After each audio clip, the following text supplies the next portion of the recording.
ভূমি ছিলেন দিয়ে এবং ও বর্তমান মেয়র ওর দায়িত্বে আর দোয়ান ভাঙি দিই কে হানা ভেঙ্গি হাজার হাজার দোয়ান আছে এবং আতে সিএমবির অনুমোদন লাই সিএমবি তো এখান দখল আল্লাহ এখান ইয়া দিয়ে দিই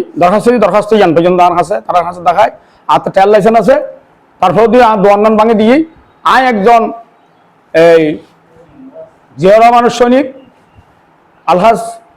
শহীদ সালাউদ্দিন কাদের সৌদি সাহেবের একমাত্র এই কর্মী ও আর ভালো মানে ইয়া করতো আয় উম্মাম খাদের কাছে কয়েকবার ধরে কল দিই ওল্লা যোগাযোগ নয় আর এই ইয়া আজকের এই সাংবাদিক সম্মেলন যোগাযোগ হওয়ার পরে যারা কুচিক্র মহল আমার দোকান ভাঙার জন্য এখানে বিভিন্ন রকম ষড়যন্ত্র করছে তাদের থেকে এইটার আমি প্রতিশোধ নেওয়ার জন্য আমার এই ন্যায্য বিচারের জন্য আমি এই ওমর কাদের চৌধুরী সাহেবের কাছে আমি আবেদন জানাচ্ছি এবং বিএনপির উচ্চমহল নেতৃবৃন্দের কাছে আমি আবেদন জানাচ্ছি আমি কিন্তু একজন বিএনপি কর্মী আমার হার্ট এখন দুইটা রিং আমি এখন কিন্তু আগের মতন এই এরকম ইয়ে করতে পারতেছি না আমার 6 সন্তান আমার পরিবারের মধ্যে 145টা ভোট আছে এক ভোট আছে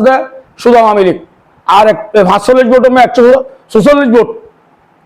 156 ভোট বিএনপির ভোট এরকম বিএনপি আরা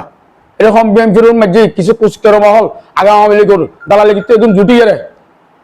এই আর দোয়ানোর মধ্যে আঘাত দিচ্ছি ইয়ান লাগবে বিএনপি উচ্চ মহল নেতৃবৃন্দের কাছে বিচার চাই আর আর দোয়ান সহ সম্পূর্ণ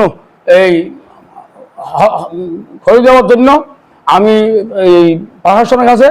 এই আবেদন জানাচ্ছি টিএনও সাহেব মহোদয়ের কাছে এবং ডিসি মহোদয়ের কাছে আমি আবেদন জানাচ্ছি এখন কিন্তু আমি খুব ক্লান্ত আমি সম্পূর্ণ কথা ঠিকভাবে বলতে পারছি না না শুধু আমার দোকানটা উচ্ছেদ করছে আর কারোর দোকান উচ্ছেদ করে নাই এখানে শত শত দোকান আছে কোনো দোকান উচ্ছেদ করে নাই আমি কিন্তু 15 ফুট জায়গা থেকে রাস্তা রোড থেকে